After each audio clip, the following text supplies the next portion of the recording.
Java Backend Developer. I'm currently working with client FedEx for last 3 years, and with FedEx, I'm working on their product that is Focus. So earlier, this application was a monolithic application that was coded in JSP swings. We migrated their application into microservice architecture, and the tech stack that we are using here is Java 1.8. We are using Spring Boot for our services. We are using Spring Security JWT authentication, which we now upgraded to our 2.0. For caching, we are using Redis for distributed caching and Caffeine for internal caching. For So basically, we have event-driven architecture here, as in like for every request that is coming, that is we are pushing that request to the Kafka queue, and other services are listening through the Kafka topics, and the communication is. And so basically, we are handling transactions through Kafka, so that like if any issues there, then we are able to roll back the transactions. And for the database layer, we are on the database side, we are using Oracle 19c as a database. We are using Spring JPA over for our persistence layer repository, and on the deployment side, we are using Jenkins for our pipeline, and we are using Dockers, and the deployment is on Nexus Cloud, GitHub for our code management. So yeah, pretty much like all these stacks we are using, and for the testing, we are using Mockito, MVC mock builders for our API testing, and for the unit testing, we are using Cucumber Utils framework. So pretty much this like all the technical technologies that are involved in my current project. Like if you want me to talk about my role and like what I did, like I'll continue here. Yeah, tell me more about your role. Okay, so basically, my role is like currently I was working as a senior technical associate technical lead here. Like being on a role like my major role is on the development only, and uh, so I've worked on implementing their services from scratch. Was part in the design, like architecture planning discussions. Was part in like basically we have tried to achieve good amount of code performance optimization here. So I even worked on having asynchronous programming here and having the SQL optimization. So when I talk about optimization, we are doing a SQL profiling on all the SQL queries that we're using. So with respect to profiling, like whenever we do a SQL query execution, we do filter on what all records has to be filtered out. So whatever fields that we have selected for filtered, we have to we want not the full scan to happen, because that is like quite it takes time, and it's cost optimizing. And so basically we want an index scan. So what we do is like we try to index all the fields that all the fields basically that we are using as a filter. So that's what like we do SQL optimization, and I even like worked on creating scripts for comparison between the earlier product and the current product, and even implemented the Cucumber utils for testing. We have 600 plus test cases here. I even worked on various issues. We got like we also implemented the versioning in all the JPS to avoid optimistic lock exception. So since several users will be trying to access the same record, or like we might request various, we might at the same time we can get multiple requests for the same kind of record, and we are if a request is updating that particular record, then it leads to an optimistic lock exception. So trying to avoid it, we do a versioning of of all the JPA classes, and through using version, we any update is there, and if any update is performed in that particular database record, then we increment that version. So it actually it automatically take care, that version annotation automatically take care, so like it increments that particular value if any update is performed, and via tracking that value we are able to avoid such kind of exception. Uh, and also I so like it's all about like working on the legality engine. We implemented adapters for for incompatible interfaces. So we have legality. So we have several adapters for various legality that we have. Legality is nothing but set of rules that we have defined. So, and we are using a lot of patterns here. Patterns as in like for our data source at Singleton, for our the object creation, we are using factory patterns, and for our for legality, we are using adapters, and we are using design. One more starting. We are using the behavior patterns as well. Uh, any questions till now, Rohit? Like, what are the challenges you faced while migration, While while migrating from microservices to and monolithic? challenges would be so first of all would be like to understand the existing code, because that was coded in JSP, and apart from understanding the code, we have to maintain various instances of the application, and because like monolithic application just has a single in a single project all the code is there.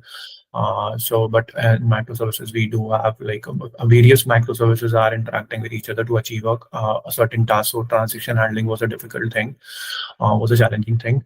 Uh, and also the most challenging would be to avoid cross. Yeah, actually, earlier what was happening is whatever classes that were being used were like they have a cross dependency between each other. So we were getting a lot of cross reference dependency issues, because the object. So basically, an object inside object, and that object also has a dependency on the same on the parent object. So it's a kind of cross referencing. So like it was challenging for us to get rid of the those things, and also we wrote a lot of schedule. Like we have a scheduler service that we are using. So every request that is coming, we are pushing an event and the DB. That event we are encoding to the XML and then pushing it to the JMS queue. Working on like that JMS queue itself, like configuring it and dealing with multiple kinds of like consumers, and then in case of JMS to understand like if any failure occurred. So that was also a challenge, like where if any failure was occurring, how to detect it. We cannot upgrade to Kafka because JMS was an existing system and other services were using it. Um, and other challenges would be uh, uh, yeah, there were actually some child segments, some data, yeah, data issues were like were happening with respect to the child data that is being there. So there was some data, I'll say some normalized, like the data tables were not quite normalized. So we normalized the data because some of the issues were occurring because whenever any deletion or updation was happening, and some of the cases like the child records were not getting deleted, and it causes a problem on the UI because it was still visible on the screen. Uh, and other issues, if I talk about is logging. Yeah, basically, uh, for every earlier we don't have a system for tracking the requests. So right now, what we did was for every request that is coming, we are putting a transaction ID to that request so that when we are looking at the logs, we know that for this particular request, this issue happened, and to track that, we are we always return that the transaction ID, and the logging, basically we are checking through Splunk logs, and also challenges while migrating would be looking at the uh, even testing, like testing is while testing we have to test service individually. That is like an overhead. Like we have to unit test each and every service independently. So also keeping, yeah, maintaining the versions of various services also an overhead. Like every project has like has a several POM versions. So maintaining versions for multiple project for multiple uh, repos is also an overhead. Um, and load balancing is done. So that is one of the benefit you have to. And other issues will be, yeah, other issue will be like in monolithic, so transaction, I think already mentioned. So that was related to transactions.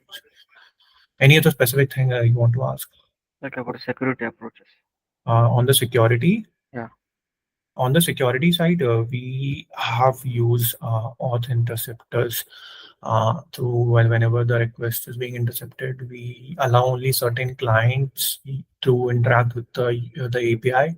We do have implemented JWT authentication, but we have, I already mentioned that we have updated that to 2.0. So we have several permissions also. So there are two things: authorization, authentication. So authorization will be like whether that user has authorization to that certain application. Authentication will be checking the username and password, and then we later on validate the token. And also we check whether that user has the permission to log in to access that particular API. That can be set to requires permission on the method level. So on the controller layer, we can set that which particular API can be accessed through to the which kind of users. So that all things we have already done here. Yeah, like tell me about the control flow. About This security control flow. Like how do you security yeah, control flow. yeah. So basically, uh, and the client request a kind of resource with the token that has along with user ID and password. So we have implemented web security configure adapter where we have overridden the HTTP. Uh, sorry, so where we have overridden both the HTTP authentication authorization methods, wherein first it validates the user service. User service validates whether that specifically the password that is in the DB is decoded. So we encode that. It's encoded. We decode that password, and then we try to compare the user ID and password through the user service, and then we validate the token. Like whatever the token the JBlue token has three parameters. It has the token field and what algorithm is we have used for that particular token. That token is being validated by the service, and it sees like whether that token is valid, if the token has expired or not, because we have a um, so every token it has a timeout value. So if a token is about to expire, then we generate a new token and assign to it. So the authentication layer happens it's just specifically after intercepting, we do that authentication, and later on the user if the particular user is allowed to access the review, then we return a response to which API that is requesting. Like what is the role of API gateways here? API gateway role is user. So basically, whenever the client request uh, through from the server. Like it happens through the API gateway, and API gateway can also request various instances of the services. Like we have multiple instances, which is load balanced. So if based on the availability, any of the services is being called through the API gateway. API gateway also benefit can be like the client did not need to know about what URL that he's requesting. API gateway can just directly check for the service registry that which particular service is being called. So here we have instead of the URL, we are just so the client just need to request that particular service name, and corresponding host name is being corresponding URL is being fetched from the service registry, and based on that, the API gateway calls that particular service and gets the response through the gateway. So So yeah. like other than routing the requests, what are the other implementations you can do? Other than routing the request, gateway is like it can control the number of.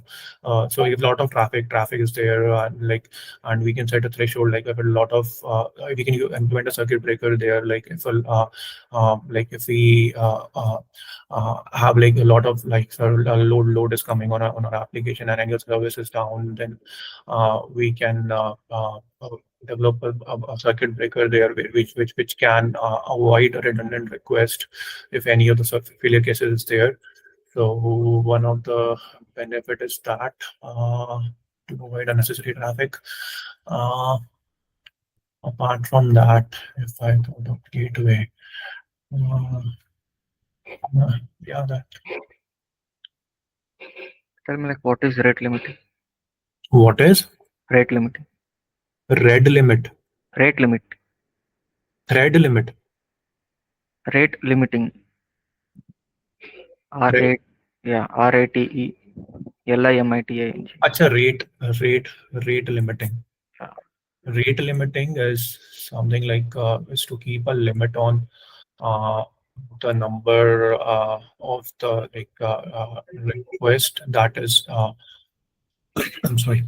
So basically it's a loading factor like threshold that is set on the either on the gateway side, like how much request it can handle hold at a particular time. So it's just to avoid like how much traffic should be coming, like it should serve uh, uh, based on the load of the API. Can you explain more about circuit breaker design pattern? Which design pattern? Circuit breaker. Circuit breaker design pattern basically if there are scenarios, there can be a scenario like if one of my services failing, and unnecessary a lot of requests are coming, which because of that service is failing, that most of the requests are unnecessary getting failing because either the service is down. So we don't want unnecessary requests to keep coming to us, and always that other services will be executed, and it is giving it's wastage of CPU resource, because we don't want to cater the request until the other service is up. So we can set a threshold, a limit there, where if so there is two things like there are two things in circuit breaker, where if a service if service has reaches load, or if any of the service is down. So there are two types like in which we do a circuit break: open break and out. Like there are two things, open break, and there is one uh, when we do open, there is open half, like half something is there, uh, where we halfly open that connection.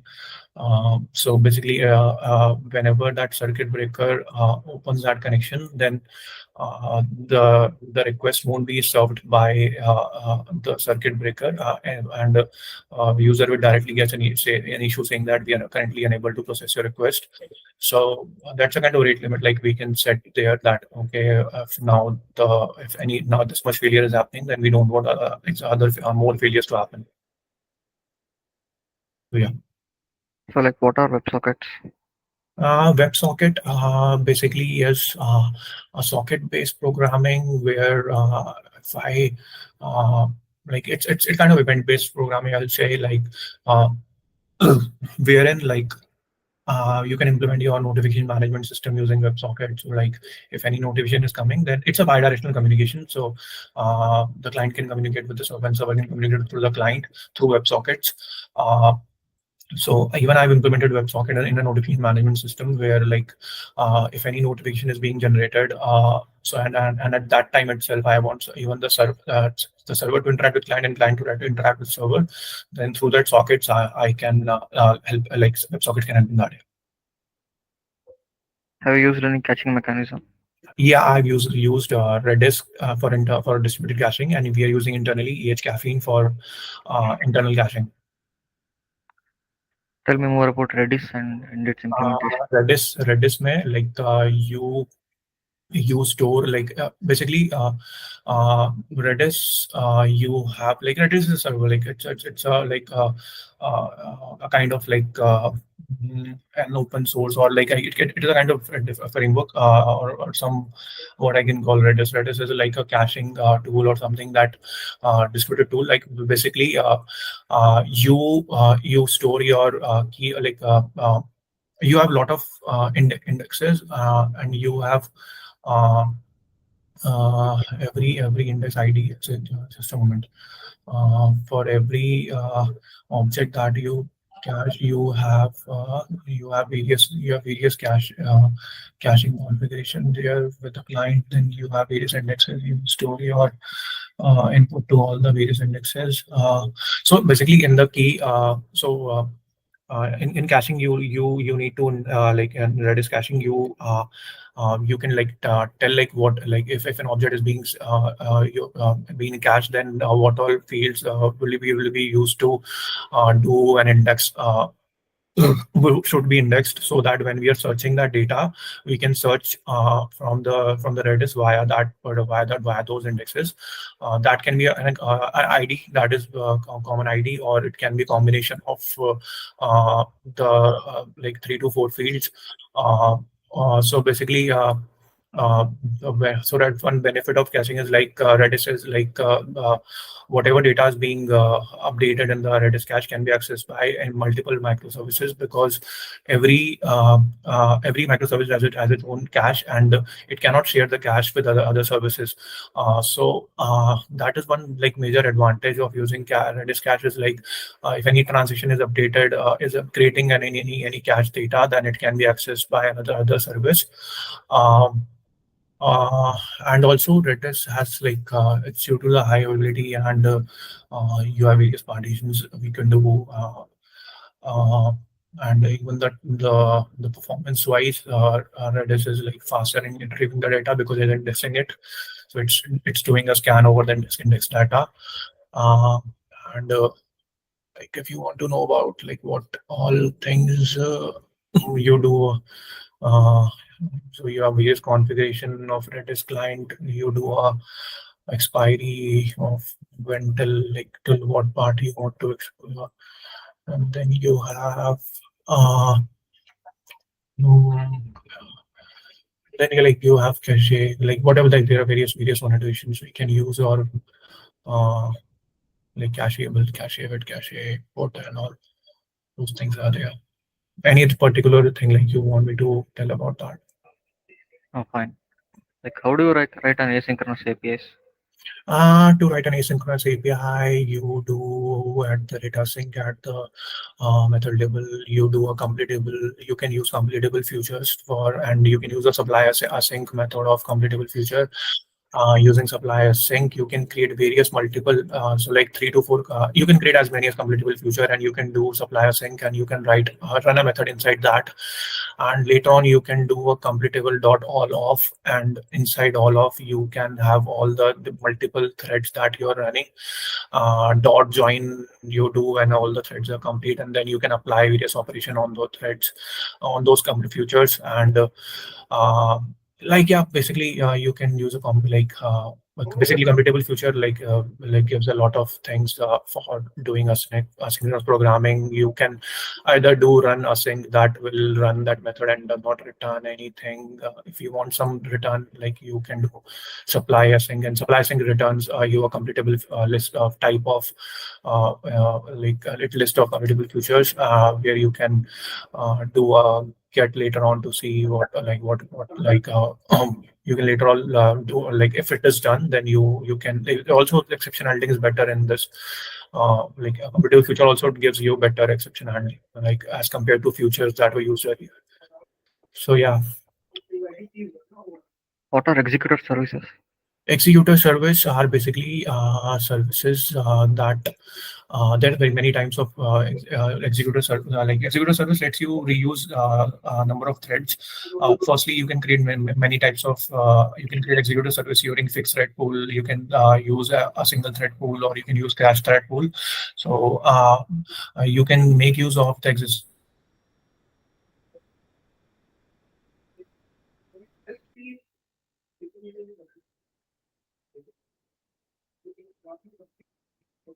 executor service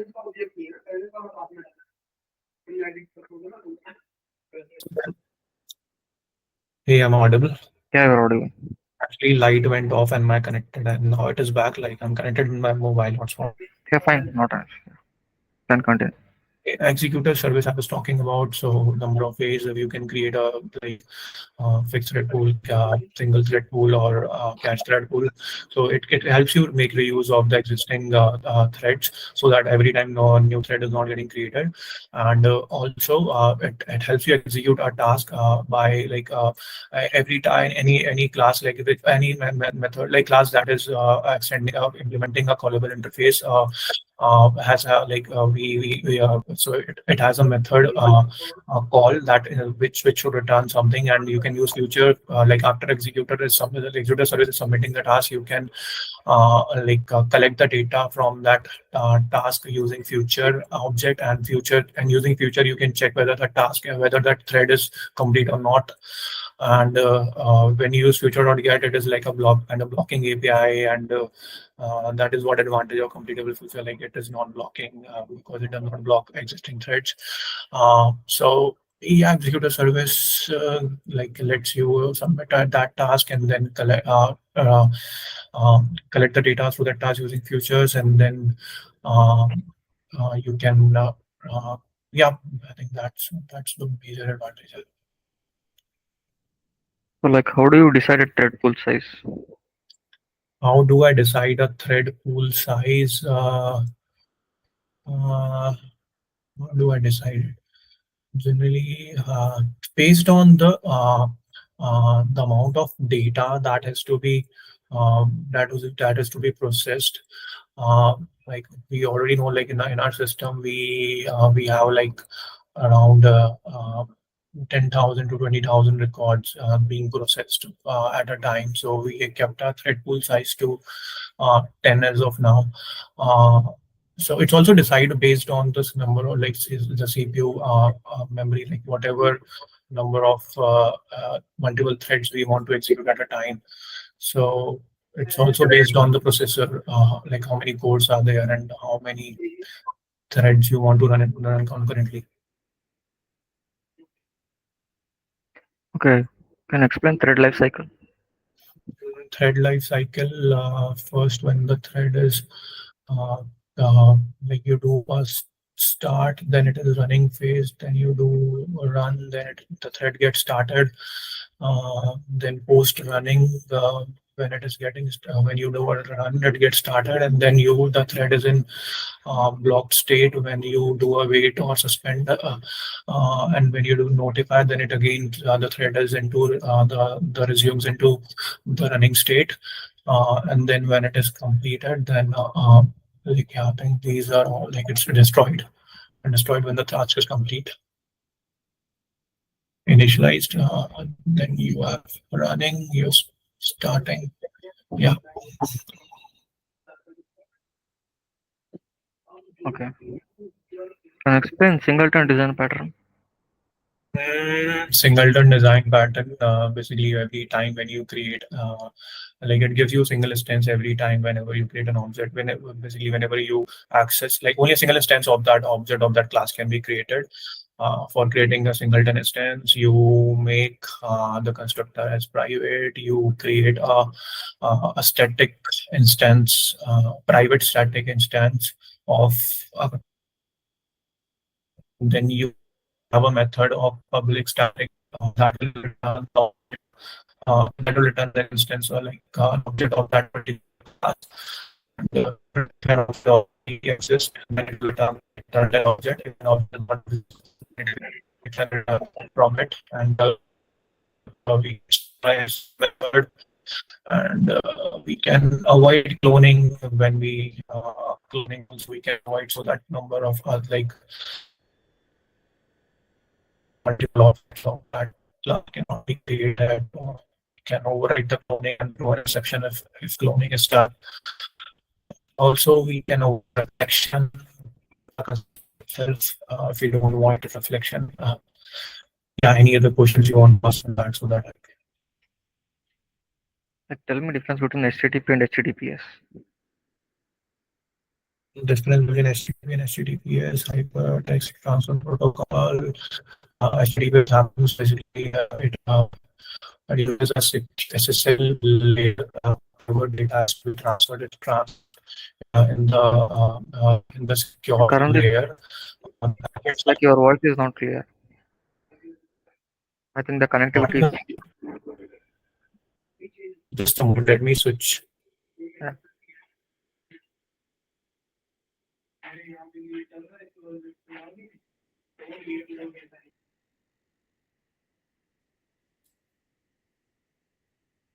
Is it better now? yeah, it's better. Okay.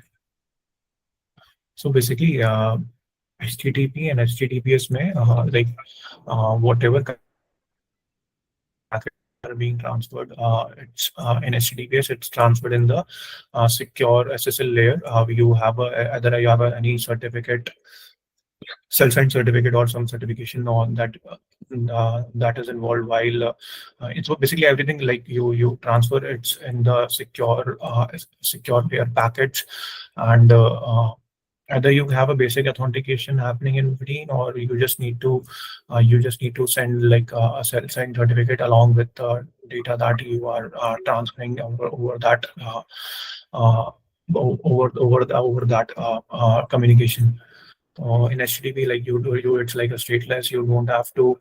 mm, the transition basically is happening over the FTP, any FTP or any uh, uh, basically जो भी layers होती हैं, like it's not secured. Uh, and what the difference है? Apart from SSL, you have uh, secure. The major difference is kind of security only. Have you worked on any front-end technologies? Yeah, I worked on Vue.js even like a good amount of time. Like I have experience on working on Angular 1, but currently I worked on. So I'm using, if you know about the Vue framework, we are currently migrating from Vue 2 to Vue 3.